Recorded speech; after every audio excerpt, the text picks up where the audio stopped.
Meru brothers fight over termites and end up killing each other.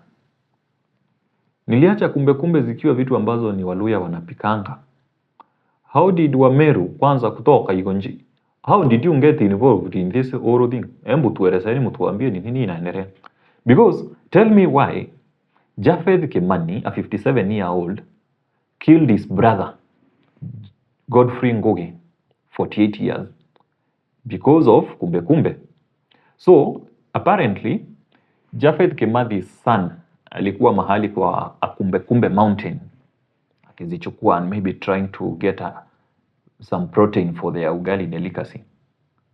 Then Godfrey Ngugi akakuja wakaanza kusumbuana. Sasa sijui walikuwa nasumbuania nini, sijui mahali mlima ya kumbe ilikuwa ni kwa huyu mwingine ama what, I don't know, I don't have all the details.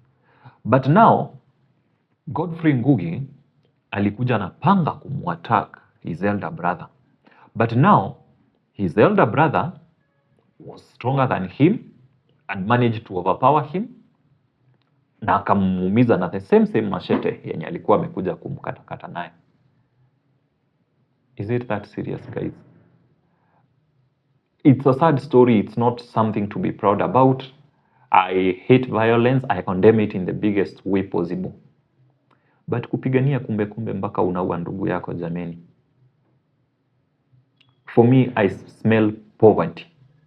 Sometimes poverty makes you do unnecessary sin. Kuna makosa ingine unafanya ama dhambi ingine unafanya yenye si wewe. Ungalikuwa sio poverty. Ungalikuwa sio that group imekukula. Ungekuwa sio the na imekufikisha mahali huko. You would have not done that. But at any point, you never get physical. No problem can be solved through violence. Yes, polisi walimshika na wakashika machete, but now damu ya mtu sio kama ya kuku.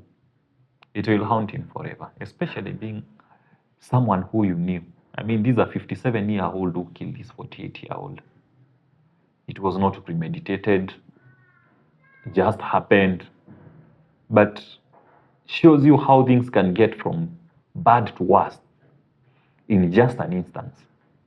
Control your emotions, guys. Don't let emotions cloud your judgment. Try to walk away when things get bad. It's not cowardice. Sometimes it's courage.